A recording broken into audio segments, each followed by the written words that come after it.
For me, I added 4 pounds in a month. To be able to put on 4 pounds of muscle in a month for a bit over $100, to me, that's well worth it. And that claim is complete BS. There is zero chance that Greg Doucette put on 4 pounds of muscle in 1 month just from using Turk Builder. It is absolutely impossible.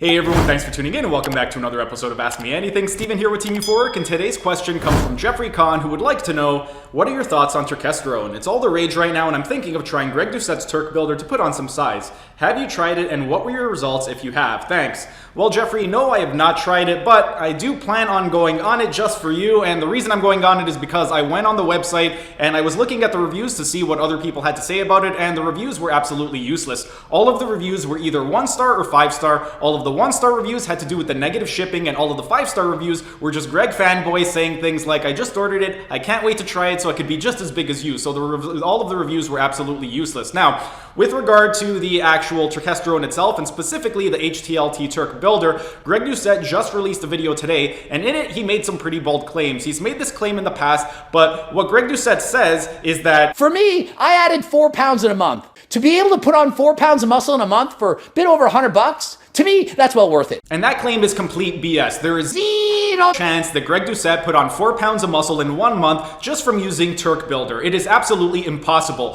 What I think he meant was that he put on 4 pounds of lean mass, and 4 pounds of lean mass is definitely possible. In fact, I put on 8.8 pounds of lean mass every single morning because every single morning I end up drinking 4 liters of water first thing in the morning when I wake up. So within the first 30 minutes of waking up, I put on 8.8 pounds of lean mass every single morning. So the fact that he put on 4 pounds of lean mass over the course of an entire month, yes, that's absolutely achievable. And these are two terms that often get used interchangeably. A lot of times people will use the term muscle when what they really mean is lean mass, and Greg Doucette is no different. I've seen him multiple times use the term muscle when he's actually referring to lean mass. But if he were to have actually put on 4 pounds of skeletal muscle tissue over the course of 1 month, then that means he would have needed to put on 13 1/3 of a pound of lean mass to actually get that 4 pounds of muscle, because muscle is actually 70% water. So if you were to do 4 pounds divided by 0.3, that would give you roughly 13 1/3 of a pound of muscle. So that is, or a lean mass, sorry. So that is how much lean mass he would have needed to put on 4 pounds of actual muscle over the course of 1 month. And if you were to have done a body fat assessment, I guarantee you that most of that weight would have been water, if not all of that weight.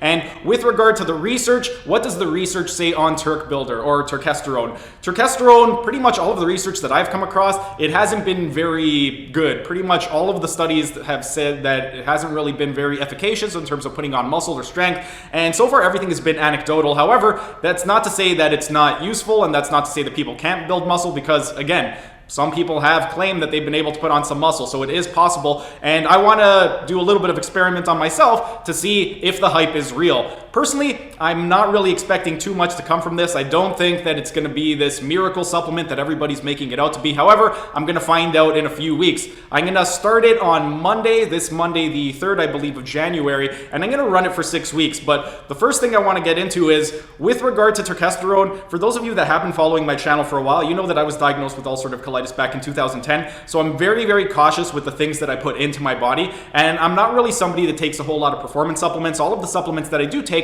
are health related. Currently, the only supplements that I'm taking are D3, glutamine, and I'll also take either a digestive enzyme or HCl, depending on the meal that I'm eating, and then probiotics and an electrolyte solution. So with regard to performance supplements, this isn't really something that I do. The last time that I took a performance supplement was about 2 years ago, and the performance supplement was creatine. It was Myoprime from ATP Lab. I did it for 3 days, and during those 3 days, it completely messed with my stomach. So after 3 days, I stopped, and I haven't taken anything since. So the first thing I wanted to do when I was looking into Turkesterone was I wanted to see if anybody with ulcerative colitis took Turkesterone and if it negatively affected them or if they didn't have any issues. And so far, of the people that I have seen that were diagnosed with ulcerative colitis who took Turkesterone, there haven't really been any digestive problems. And in fact, I ended up doing a Google search and I searched Turkesterone ulcerative colitis. There was one study where it said that it could possibly be efficacious when treating ulcerative colitis. However, there was no further data provided, and other studies that I have looked into, there was some on Ecdysterone, and Ecdysterone, there have been, again, same thing. There have been some studies saying that it could possibly be efficacious with regard to ulcerative colitis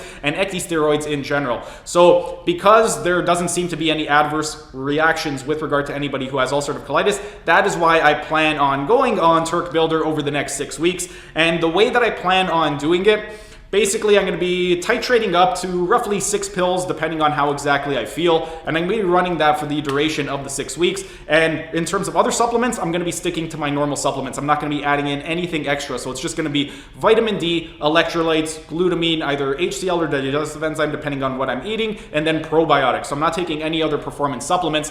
And with regard to the actual turkesterone itself, another thing worth noting is over the course of the last 4 months, because I've been filming a lot of content for YouTube and also between my coaching practice and also my physiotherapy clinic, I have been really slacking on my workouts for the last 4 months. So it's not going to be enough for me to see an improvement. I want to see an improvement from where I was 4 months ago when I was actually training hard. And I'm going to be taking several measurements to kind of see how exactly turkesterone is working. I'm going to go ahead and check my body weight. I'm going to do my body fat assessment, and then I'm going to test out certain lifts. I have the Rogue Echo bike coming in. It should be coming in tomorrow. I want to do the Rogue Echo 50 cal challenge, see how long it takes me to get that done. And then I want to retest it in 3 weeks and then again in 6 weeks and see how my time improves. And then in terms of other metrics to see how exactly the turkesterone works, I'm going to be testing my V-bar dips for repetitions. I want to see how many I could do total. Wide parallel grip pull-ups for reps. I want to see again how many I could do total. And then I'm going to be doing deadlifts. I'm going to do 1.5 times my body weight. So I'm going to do 225 for reps. Right now, I haven't really been deadlifting a whole lot the last few months. I probably haven't really deadlifted that much in the last 6 or 8 months. So I want to see if by the end of the 6 weeks, I could get back to where I was last year. Last year, I ended up doing 50 repetitions with 225, and it was very, very comfortable. So for me to notice any type of improvements from the Turk Builder itself, to get to 50 on its own, that's not really going to be good enough. I want to be able to break that. And I was able to get to 50 quite comfortably. So if I could get to 70, then I'll know that the Turk Builder actually did anything. But if I can get to 60, I'm pretty confident that the last time I went for 50, I could have gone for 60 if I kept pushing myself because I didn't go to failure. So those are just some of the metrics that I'm going to be going on just to see if turkesterone actually works. And then in 3 weeks, I'm going to be doing a 3-week follow-up. And then in 6 weeks, I'm going to give you my final review on Turk Builder from HTLT Supplements. And is it worth the money? And should you actually be taking it? But that's pretty much it for today's video. If you have any other questions, go ahead and ask your questions down in the comment section so I can help you guys out. But that's pretty much it for today's video. If you guys enjoyed the video, be sure to smash that like button so I know to keep making these types of videos in the future. And if you're either new to the channel or haven't subscribed yet, be sure to subscribe to the channel and hit the notification bell, as I will be uploading new videos every single day. That's it for today's video. Thanks for tuning in, and I will see you again tomorrow.